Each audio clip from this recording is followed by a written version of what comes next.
By now, our talking of the thickness lemma has been long enough ago that I should really reintroduce a little bit before finishing off the last little bit.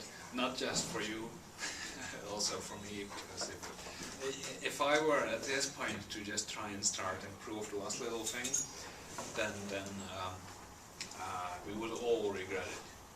Although I guess in the same entertaining version as just now, you might enjoy to see me suffer, but I'm not going to do that. So we were talking about the thickness lemma, which said C, computably enumerable, uncomputable, B, computably enumerable, such that if you restrict your use to just the first couple of columns of B, you do not get to compute C, although of course it's possible that all of B computes C. It's also possible that all of B does not compute C, in which case we're done. So what the lemma says is exactly that in this situation you can improve B so that all of B does not compute C. Right? So this says that there is an A which is CE such that A is thick in B. Right? This is part of, I guess that wasn't written here, but it's part of the idea of the thickness lemma that the columns of B compute something you care about. And so you want to make sure that this is preserved. And preserving what is computed from the columns is exactly done by getting this thickness. The subset relation is not something we care deeply about, but because the construction achieves it, it's a useful fact anyway. Not so much as a conclusion, but as a tool during the proof. A is thick in B. A Turing reduces to B, and C does not get computed by A. So we had proved everything already except for A being computable from B. And that happens to be an argument which we're going to use again in either the jump inversion theorem or the density theorem. So it's a nice kind of thing to do. Okay, what else? I should make a quick run through everything. Of course, we have our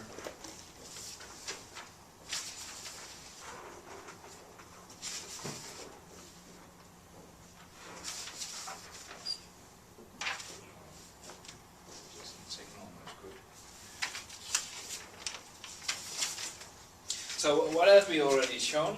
We had shown by induction that all the MJ requirements were satisfied, which say that phi j of A does not compute C. We had shown in this same simultaneous induction that the limit over the true stages, right? The true stages were the ones where something gets enumerated into A and never anything smaller will be enumerated into A. So this is the last thing in this part of the initial computation.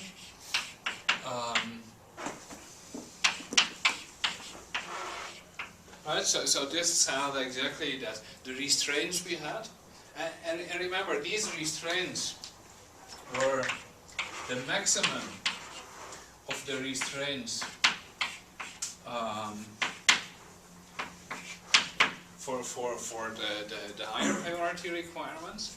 These restraints for a given requirement were obtained from a modified length of agreement. Right? We weren't just doing check what the length of agreement is between the thing computed from A and C, and then wherever they agree, plus the first disagreement protect this. But we did a little bit more. We used this modified length of agreement, which was a little bit inspired by the delta 2 case, which says, look back in the past at how the length of agreement developed, Now observe that in the past there might have been agreements which now no longer exist because C changed, but the A computation hasn't changed yet. Right? So these are A computations which at one point were involved in computing a length of agreement, but these A computations haven't changed yet. That was exactly what our modified length of agreement was in this construction.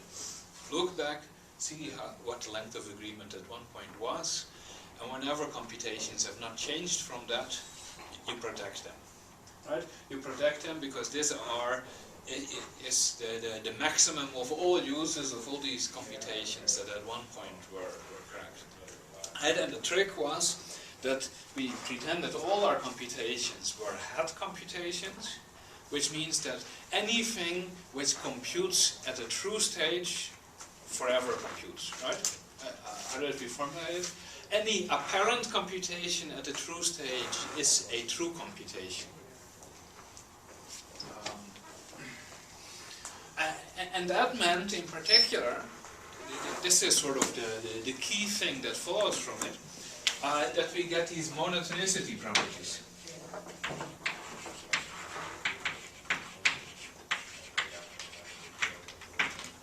Right? This follows exactly from this particular definition. And now, if you look at the proof as we have already done it, you also notice that these monotonicity properties, right, they're nice and they make certain things go through very smoothly, but they aren't exactly completely necessary yet. Right? If you do not take the length of agreement as we have now, then the computations at the head computations at the true stage are still true computations, and so are still preserved. And then if C changes out from under you, well, once C changes from a 0 to a 1, it can never change back again. So why would you preserve more? Well, yes, your monotonicity property would become more complicated because it's not in fact true that if you have a length of agreement at a true stage that it will never go down, but it would only go down in a very manageable way, right? It would only go down if C changes, and because if C changes it can never change back. It's not that difficult. It turns out that in the thing we're still trying to prove, it's somewhere here. Oh, I already circled it. Here it suddenly becomes important that not just convenient, but you avoid having to solve a halting problem in the proof of this, because your length of agreement never goes below what you see at the true stage. So, what was our construction? Oh, let me write down the third thing here. We also have, by the same injunction, Pj A is almost everywhere equal to J. Right? The columns, these columns are almost everywhere equal. How did we achieve this all? Well, we achieved this all because at any stage S, we said, look at everything that is currently in B. Look which column it is in. Is it bigger than the restraint corresponding to that column? If yes, stick it in. Right, that was our construction. So in particular here, if we want to compute A, well, if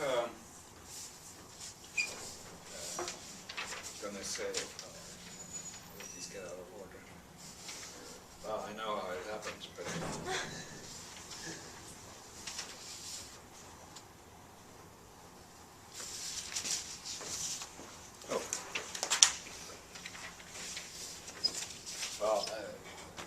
I'll talk in more detail later. But how do you do this computation? Well, in principle it goes like this. Check if something is in B. If it's not in B, it's not in A. Right? Because our construction only puts things into A which are in B. So if it is in B, well, how do you know if it's going to get into A? Well, it is going to get into A if the restraint drops down low enough. Okay. Well, how do you know if you look at a particular time, how can you know whether the restraint is going to drop down enough? Well, there's exactly one time when you know, if you're at a sufficiently true state. Right? If you're at a sufficiently true state, this element x appears in the eth column. Now if you're at an e true stage, then the eth restraint will never drop lower than it currently is. Exactly because of this choice that gives us the full monotonicity properties. And now we're in business, because this proof here will inductively allow us to assume that B can compute the E true stages and therefore can do this computation. Okay.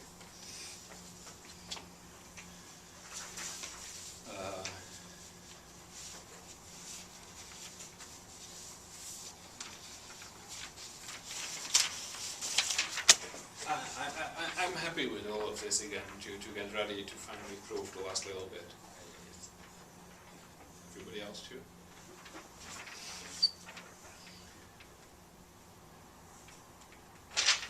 Okay, so here we go. Lemma. A Turing reduces to B. Oh, shoot, I did want to observe one more thing. The one more thing I wanted to observe, which I didn't say too much about, is nj satisfied, the restraint stabilized to some finite value over the true stages, and the pj's are true. If you look at this inductive proof, then you notice that if this kind of thing is only true up to column k, then these three properties can be shown to be true up to k. So this is sort of a more localized version, that the assumption here, if you bound this assumption, instead of for all e, you have for all e less than some k, and you look at the proof, then you notice that the whole proof goes true up to that k where the assumption fails. And so this is going to be important, because in one of our later constructions there's sort of a circularity going on, and at a certain time in the construction we only know that it works up to k, and then using this lemma up to k allows us to show that it works up to k plus 1. So we kind of bootstrap it. But it is an important observation. It's called, according to my note, the local thickness lemma, that this assumption up to k gives these conclusions up to k. Okay. So A, Turing reducible to B. What we're going to do is by induction assume we have a G which is computable, defined on 0 up to e minus 1, such that the jth column of A is equal to phi G of J of B.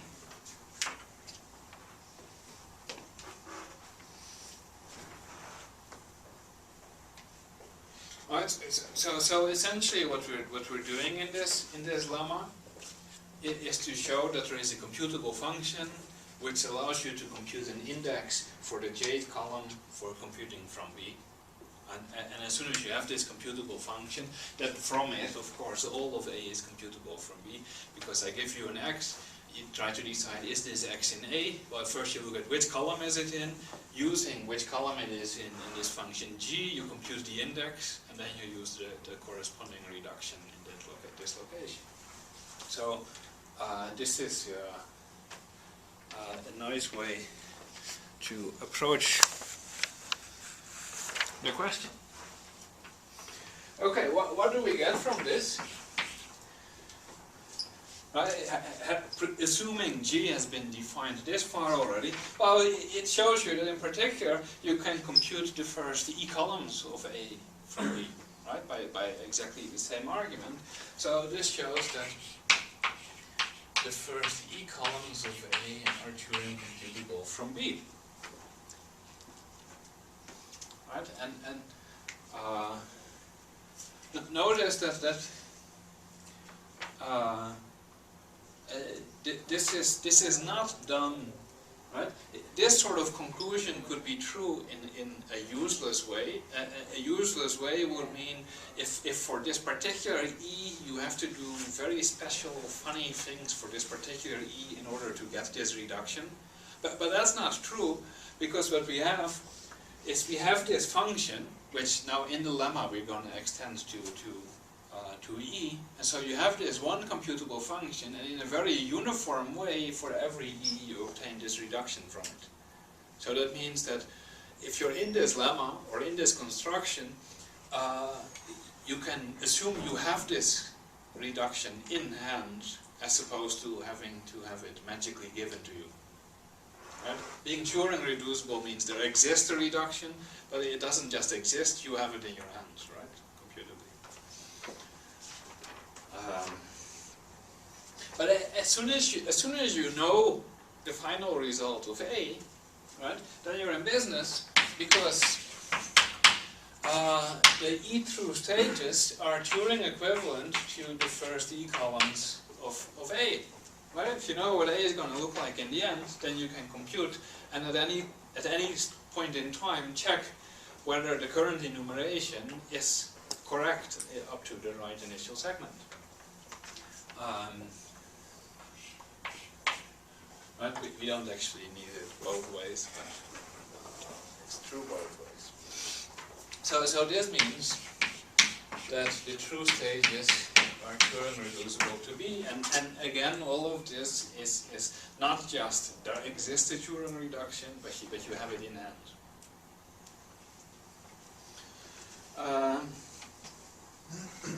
Okay, and now comes the part where we show that we can decide the next column of X. So fix X, assume that X is in the eth column of omega, right? So this is what we're trying to decide. Okay, so if X is not in the eth column of B, then X is not in the eth column of A either. So the only interesting case is when X is in the eth column of B. And now it's kind of obvious to see what has to be done, I think, with earlier comments I've made. Right. What does it mean that X is in the eth column of B? Well, at some point this X appears in B. But of course we know that this X appears in B, but the restraint might be too big for you to put it in. So what do? Well, you look for, or you wait for a true stage, right? Because what happens at a true stage? Well, at an E true stage, the eth restraint is at a minimum point. Right? It cannot decrease past this point. So what this means is that, well, here's the answer. You wait for X to appear in B, then you look for a true stage past it. At this true stage past it, the restraint is at a local minimum. So at this true stage, either you put X in A right then and there, or you will never put X in A, because the restraint won't ever drop again. So you wait for a true stage such that X is in B already, and then you see that X is in AE if and only if X is in AE at this stage, or +1, depending on how things synchronize themselves out, right? And this here on the right hand side is computable. This here is computable. And the true stages are computable from B. So this whole expression for deciding, this whole strategy for deciding membership in the eth column of A is B computable. And as I kept pointing out, it's uniform, it's uniform, it's uniform, it's uniform. Therefore, every step is uniform. So the whole construction is uniform, which means that this computation here, its index is exactly G of E So we have extended the definition of G by one thing, and now by recursion it extends all the way.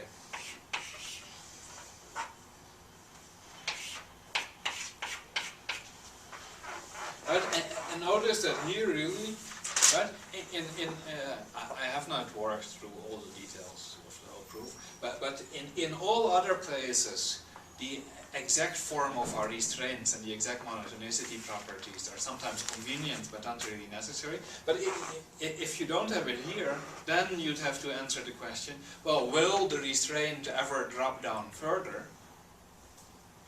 And that's a halting type problem, because, well, is there going to be something more enumerated into C?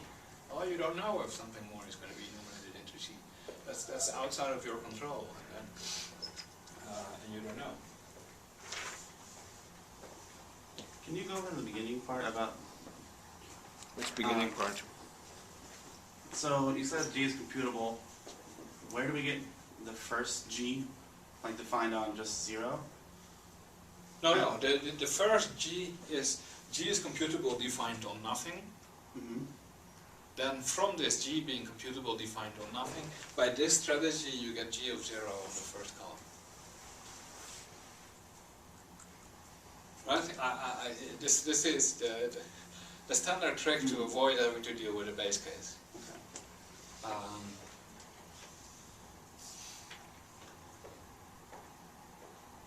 But even if you'd have to deal with a base case, it doesn't really matter, because the construction makes A a subset of B.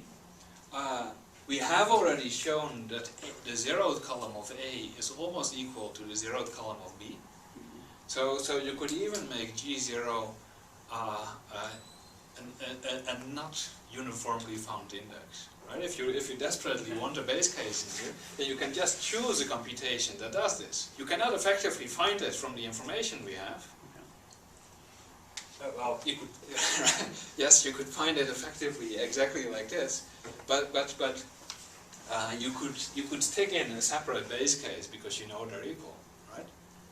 The problem isn't to find a computation between the fifth column of A and the fifth column of B. The problem is to show that A is completely reducible to B. We need a uniform way of taking care for every column at the same time. Right? For columns individually, this already takes care of it. It's the all columns together that mean, right? In the zeroth column there's a finite difference, in the first column there's a finite difference, in the second column there's a finite difference, in the third column is a finite difference, and if you have finitely many finite differences, you know a Turing reduction exists. But if you have infinitely many finite differences, it might not.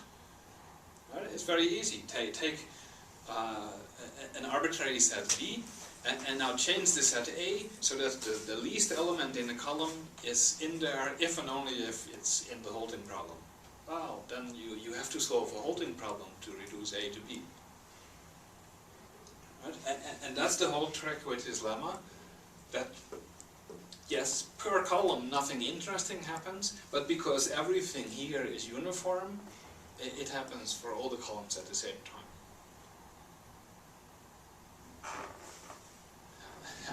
That didn't help at all.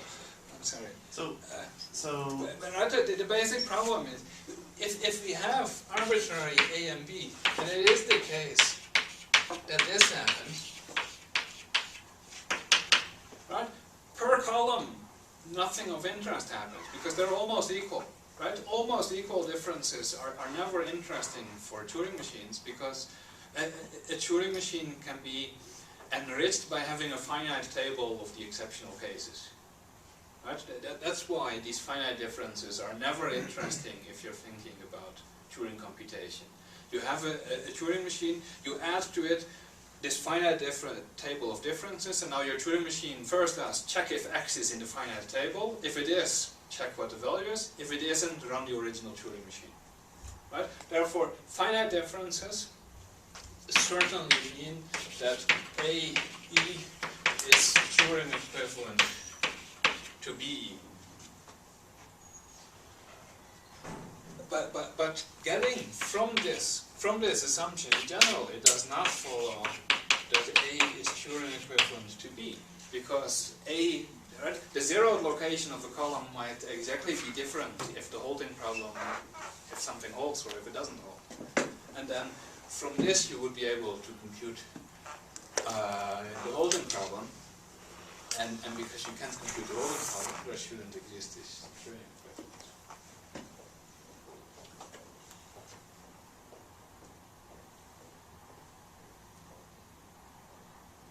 Did that help? This is what happens in the lemma, that in this particular situation, because of the particular construction we have, that this implication, which in general is not true, is true for these particular sets A and B.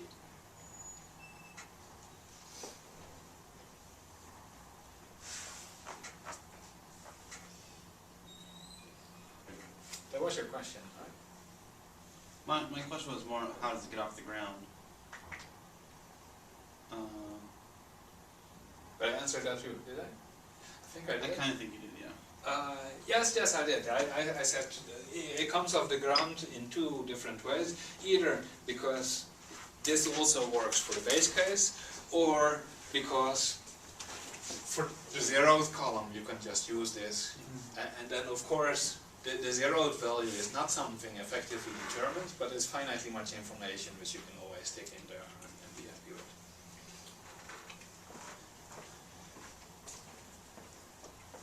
Other questions?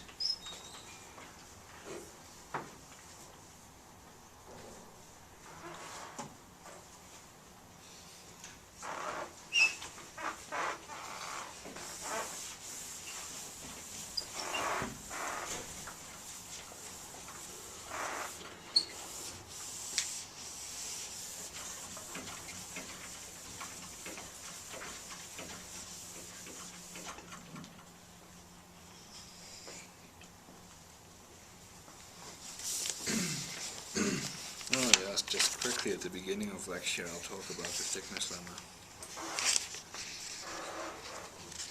I've been doing this for a long time. You'd expect at some point that you'd get some sense of how long things are going to take, but I certainly don't.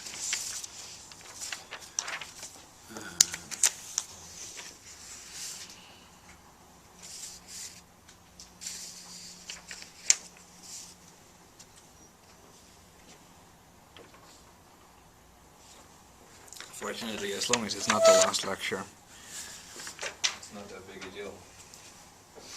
Okay, so I'm not going to finish the next theorem, which also means that there's a start of it which is relatively independent of the rest. I'm happy to talk about that, but as soon as I get to the end of that, I'm going to stop. So as not to do the same thing with this of breaking the technicalities over too many lectures.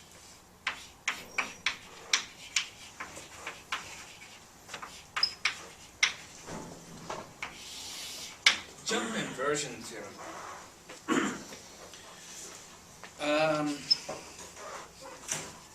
So of course now you're going to say you already have one of those. We have that. If we're looking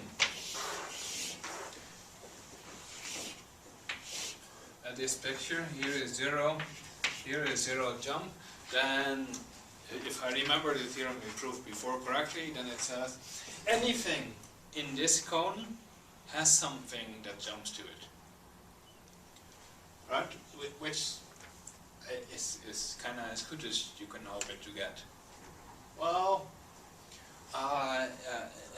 not entirely, because you could hope for something better, obviously, because why else would I be proving another jump inversion theorem?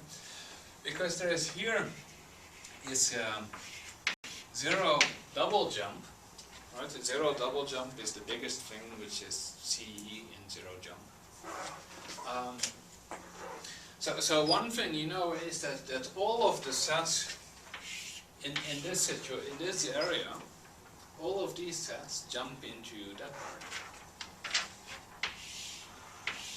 Now the jump inversion theorem we have does not say everything in here is jumped to from there. And so that's what we'll do now. That not only these sets here, the sets which are computably enumerable in zero jump but above zero jump, all of these sets are jumped to by a CE set, which shows better jumping behavior. So if S is computably enumerable and above zero jump, right? Remember, this means that S computes zero jump, but S is computably enumerable in zero jump, which means that there exists an Oracle Turing machine using zero jump as an oracle that holds exactly when something is in S. And right, so the conclusion is there exists a computably enumerable set A, not computable, such that A jump is Turing equivalent to S. And so this is exactly what I just suggested. But there's some room left over, not for no reason at all. Because if you have any C which is computably enumerable but not computable, then we can make it so that C does not reduce to A. So what this says is, take this particularly nice set S up here, clean up the picture a little bit.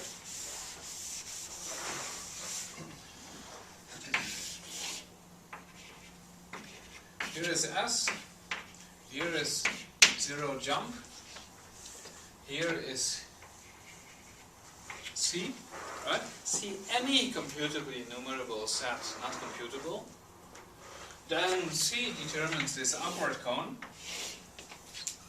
right? C can be, in whatever measure you have, very low, right? A very small cell. But whatever C you have, you can find this set A here, computably enumerable, outside of the cone above C, such that A jumps to S. That's what the theorem says.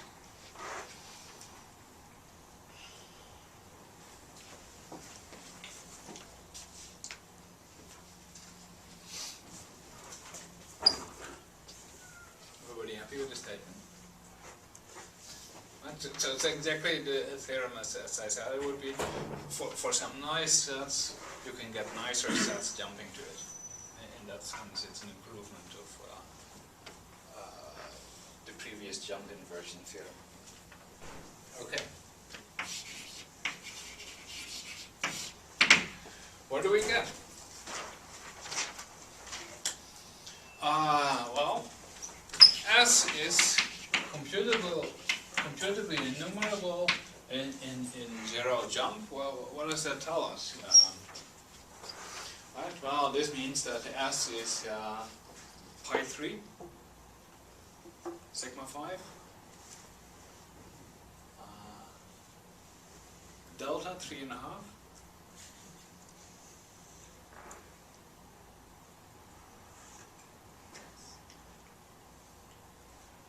Sigma 2. Why sigma 2? Filtering sigma 1, doesn't it?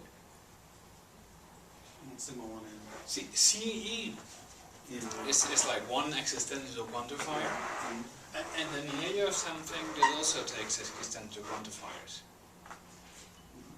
So why is sigma 2 the right answer anyway?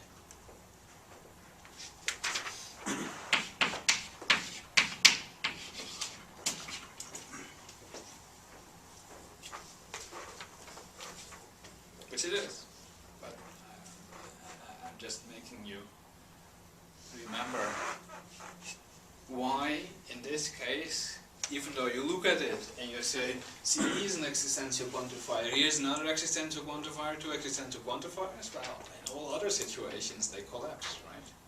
You can contract them into one existential quantifier, and I would say that it's sigma 1. Which it's not, right? Very much not, because sigma 1 means CE, and CE would mean, right, definitely 0 jump or below. And an example of such an S is 0 double jump, right?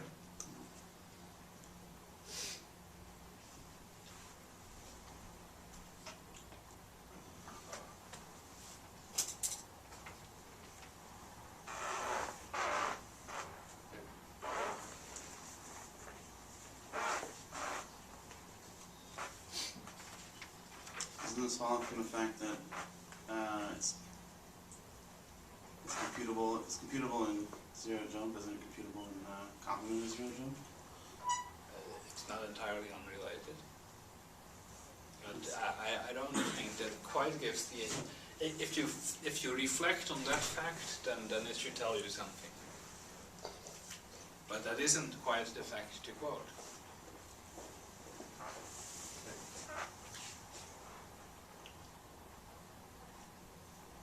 Clearly, my reasoning of CE is an existential quantifier, 0 jump is an existential quantifier, is flawed. Right? And this happens to be one of these things, which is a nice little insight, which is sometimes useful, which is why it's nice to pester you with it now a little bit. Computably enumerable says there exists, computably enumerable in 0 jump says there exists a computation which asks oracle questions of 0 jump, but it gets both yes and no answers. Right? The yes answers correspond to sigma statements, the no answers correspond to pi statements. Right? So the fact that you ask both positive and negative questions of 0 jump means that you get both these existential quantifiers sometimes, but also universal quantifiers, and then there exists a universal, and you have sigma q. And now if you go back to the proof of post theorem, you see exactly how it works out. You say, okay, there exists a computation that uses an initial segment of this 0 jump, and sigma, being an initial segment of 0 jump, is a statement that uses both existential and universal quantifiers, and therefore this 2 is as good as it gets. Okay, sigma 2. I'm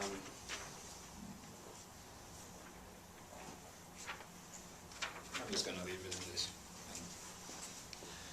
Continue here on Wednesday.